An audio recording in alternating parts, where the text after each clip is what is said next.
using the local economy, like something that's going to benefit the local economy, is one way to be eco-tourist, so to speak. But I think the majority of us think about recycling, or nowadays when you go to a hotel and maybe housekeeping doesn't come in every day to change your linens. There is two sides to Dubai. There is the side that everybody sees, and then there is the back alley side. No one sees that side. And those are the people that work in the restaurants in Dubai. And I doubt they are benefiting from the eco-friendly. Welcome back to Rhythm in Rome with Benef, Paul, and Trecia, where we discuss our travel adventures and explore cultural differences, similarities, misconceptions, and all the craziness in between. Get ready for a passport knuckle ride. Hey everyone, welcome back to another episode of Rhythm in Rome. And we are talking today about sustainable tourism. So unless you have an environmental science degree, like I do from many, many, many years ago, you probably are kind of thinking, what does this even mean? It's like this vague term.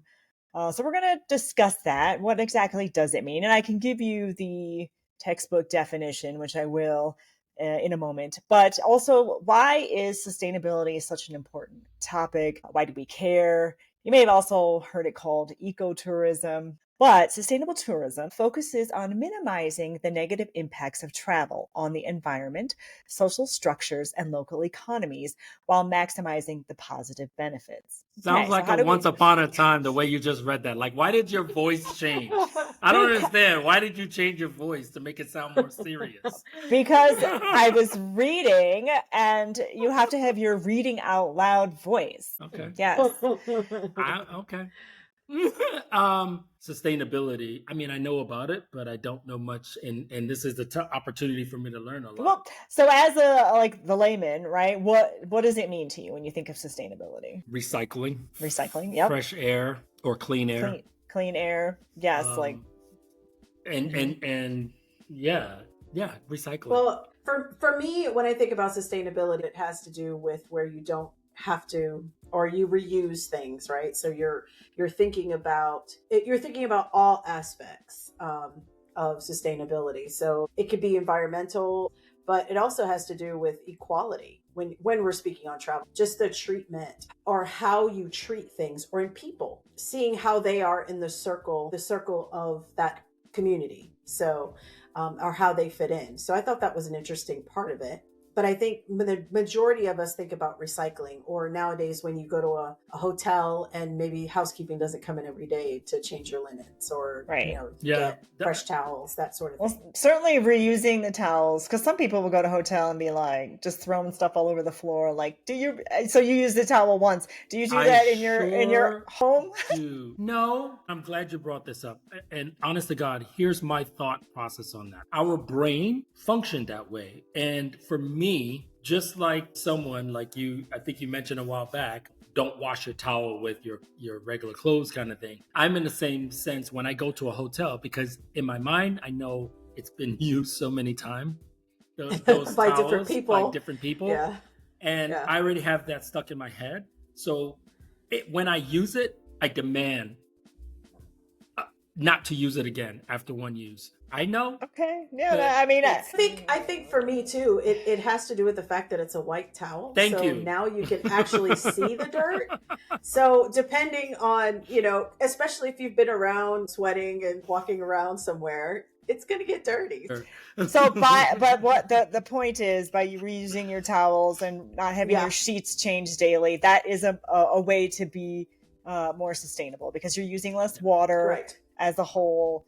Or the hotel will be using less water. So that's one thing and Paul does not do that. So it's a no for Paul. I must say that to the hotels and so on defense is that, and everybody knows this, they'll put a little card on there that says this is a sustainable hotel. However, I have broken my way of thinking, where if I stay in a hotel like 3 days or whatever, I expect the linens to be changed every day too as well.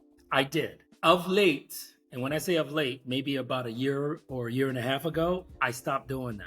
So it's because they say on request, you can get your sheets changed and all this other stuff. It's a cultural change, and it can take time for people to to adapt to the new way of doing things. So that's one, the sheets, the towels. What other things do we think of? I think of like food. So trying to go local with the foods. Oh, And that's just something we can do at the house here. that's But interesting. So local foods is considered sustainable? well, because if you think about if the food has to be shipped from somewhere, now you're using trucking, now you're using planes, and that's energy. The carbon footprint is greater if the food has to come from I didn't think about it that way. miles, countries and countries away. So if you're, and we call it farm to table. A lot of countries don't even have that concept because their food is local.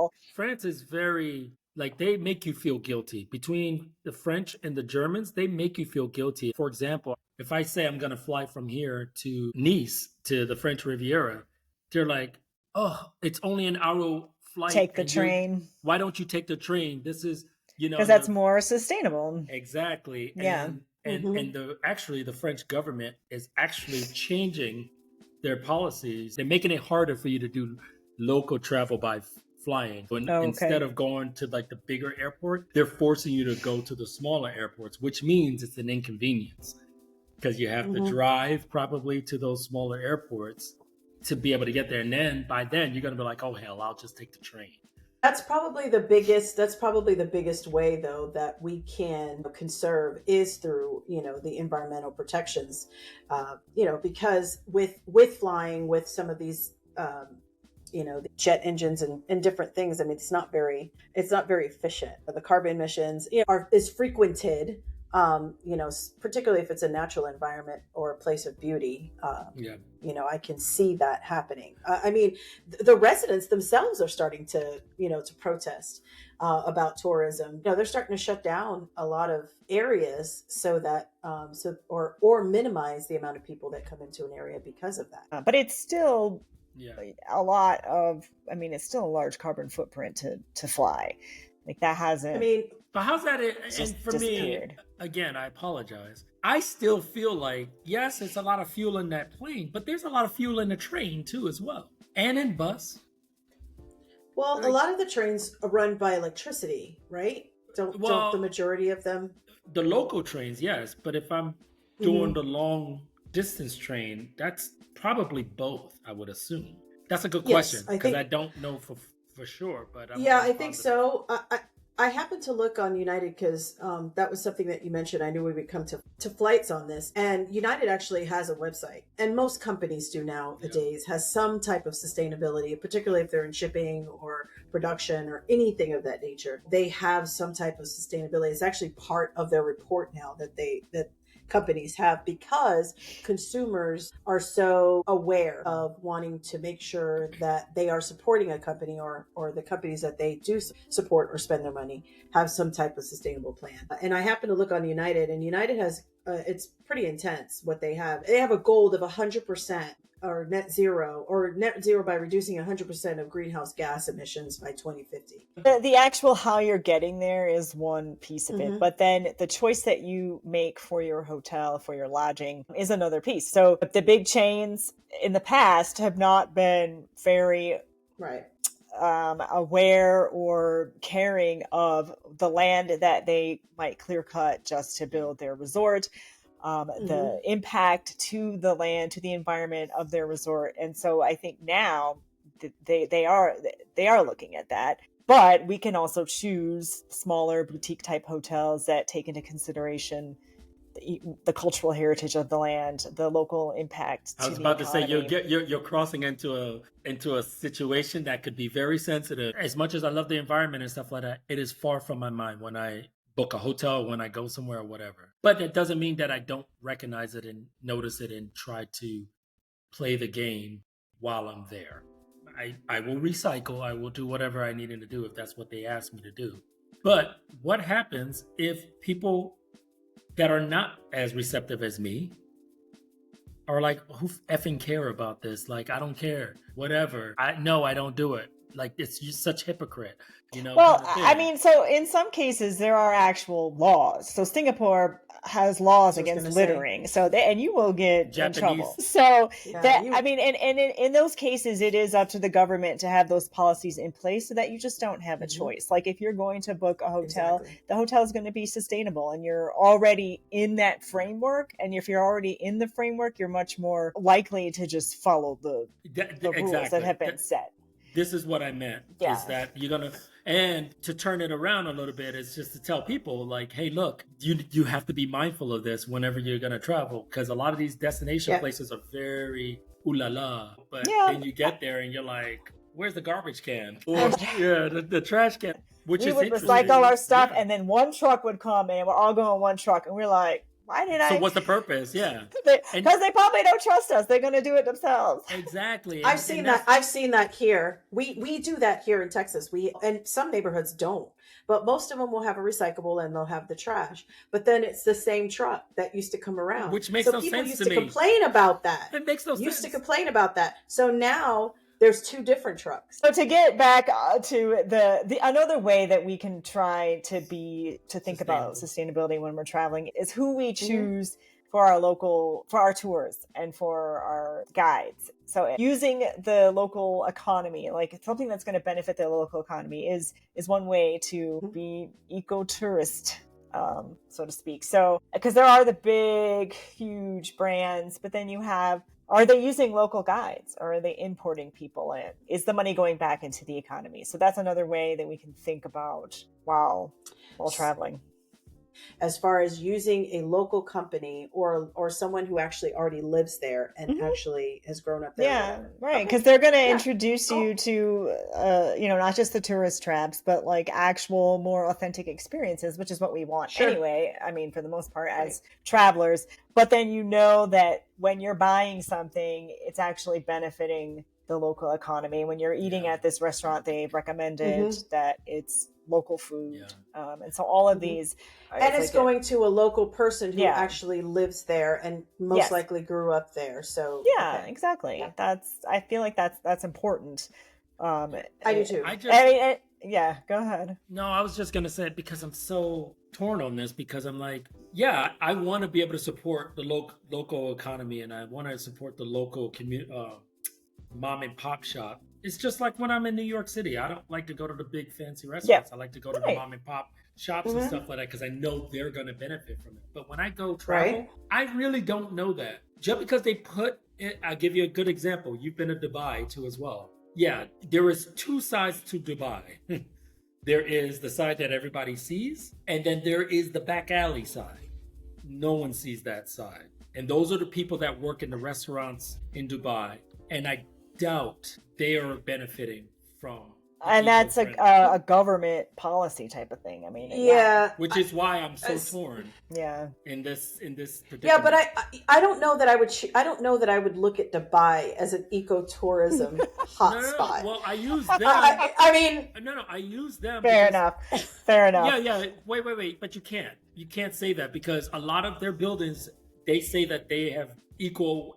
So they're probably energy efficient. So they're doing some form of a sustainability. But remember, they're importing in all of their workers. That's the other. Even I will even mention Europe. You go to London. I don't know. Is it going into the community? It's different. I mean, larger cities are harder to. Exactly. They are, but they can be done with maybe with a little bit of research. But more importantly, if you don't want to do the research yourself, I highly recommend that you talk to talk to a travel agent that could help you with this sort of thing. I mean, I'm sure there are several that know about this information and that specialize, and study and specialize in that. So if that, I mean, I guess basically what Benef is trying to tell us is that with a little bit of research, we can make our trip. It may not be totally sustainable, but we could make our conscious effort to make that. It does need to be thought about in advance, and I will admit that a lot of times I forget, like Paul is saying, like So we need to think I'm not in gonna lie, I advance. never think about this stuff until I get to the Well, I place. mean, so like let's in the last few minutes that we're gonna take for this podcast, let's talk about your upcoming trip to Iceland and my upcoming trip to Ireland. So how Yes. can we now think about what we're gonna do to make those trips more sustainable? Well, I can tell you, Iceland, like that's gonna be forced upon you. There's no thinking in that. Like you step off the damn plane in Iceland, it's gonna be like you don't have to walk on the. Well, you'll have to document that because I've never been there, so I don't know. Iceland is probably one of the top. I read this. It's one of the top places when it comes to eco-friendly and using sustainability for using sure. outdoor for stuff inside. Like they're one of the sustainable countries. Yeah. Like, don't you dare not be sustainable. We're gonna kick you out if you're not. Well, I will be interested to see you as you document that on our social media. And Iceland? I mean, Ireland, sorry. Ireland. Yeah, well, you've been to Ireland, so I don't know. Is there? Let me tell you, I didn't see it. People now they do have recycle bins here and there. Were you just in Dublin, or did you travel to the countryside? I only been to Shannon, which Shannon is kind of the countryside. I thought you've been to Dublin. You haven't been. No, to I've been to Dublin too. Oh, okay. I go to Dublin all the time. Oh, okay. I was working, but I also went to Shannon. Shannon is the countryside. But what I'm saying is Dublin. I see recycling bins and stuff, but I did not feel like people were all about sustainability. When I go to Germany, people are about the Germans sustainability. They will stop you. No, they will. And they will be like, no. You put it in the wrong. Yeah. I literally was on the train. So strict. One of my friends lived in Germany, and I swear when she came back to the States, she's like, I am not. She had recycling trauma from the Germans. I was fined my second year living in Germany. I was fined 48 euros or something like this because I didn't recycle my garbage. How did they know? Clearly, someone went through my trash at home. Because there's no other way you would know that it was me. Because I'm the only American that lived in my apartment. Oh my God! No, you're right. No it's like someone probably got blamed. They're looking through your trash to see if you're compliant. Yeah. No, I think that's true. And that shocked me. Getting a 48 I'm just saying. So, what are some of the things we can look for? In our notes, we have here the environmental protection. So, basically, sustainable tourism prioritizes environmental impact, including reducing carbon emissions, conserving resources like water. So maybe carrying. What do you mean conserving empty water? That's another one. Maybe carrying an empty container so that you can carry water throughout the day, as opposed to keep buying water or so you're filling it up. That could be just something. Not using a plastic bottle. Cardboard. Yep. The social equity, which we've spoke about here several times, is remembering the local community. Ensuring the tourism benefits are shared with an equation to the livelihood of those who actually live there. Eating at local places, trying to use a local tour guide, something of that nature that that you're specifically giving back to a local business. The other thing is cultural preservation, right? So importance of preserving the cultural heritage and respecting local traditions and customs. So finding out what that is. I mean, again, that's a quick Google too to figure that out before you go, okay, what can I do? Economic viability, right? So to promote sustainable tourism. So maybe generating revenue to create jobs. So maybe something that you're doing. I will say that I do this. I try to look for ways that if I'm going to spend my money, if it has to do with that generating a job or generating something. So for instance, when I took my trip to BVI last year, I did a lot of research on the company that we were renting the boat from. They have an entire education program that they do for particularly girls to learn how to drive these yachts. And the girls that were there were ages 18 to 21, basically. And they were the ones that were driving the boats in and out of the marina. Nice. And if you hire a captain, you're hiring a female. Nice. So they had an entire program about wanting to uplift the girls in the community in the British Virgin Islands and all the surrounding islands. So if you had an interest in wanting to do anything that had to do with marine life or whatever it was, they had a program that they educated That and is pretty cool. specifically the uplifting girls. That's Because sometimes it might be again, more expensive to go with a sustainable, authentic, absolutely, and it was ecotourism option, right? They were not the cheapest, as well as hiring a private. We did the private boats that we had. Those were all local. Those are all local kids that were driving. So Yeah. I thought it was pretty cool.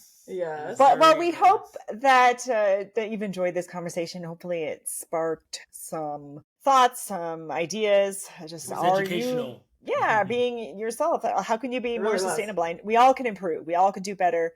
That's 100% fact that we could all do better. Let us hear how Absolutely. you, like, we want to hear how the audience, how you guys deal with sustainability. Is it something of a thing on your mind before traveling that you put in your travel itinerary? Who knows? Absolutely. And be sure to subscribe if you haven't already. Share with your friends and family. Throw us a comment. Give us a like. And you can support us at buymeacoffee.com/rhythm and Rome. Give us a little love, a little support, monetarily, so to speak. Because we want to keep bringing you amazing and insightful episodes. It's exciting. Mm-hmm. Thank you. And until next time. Bye.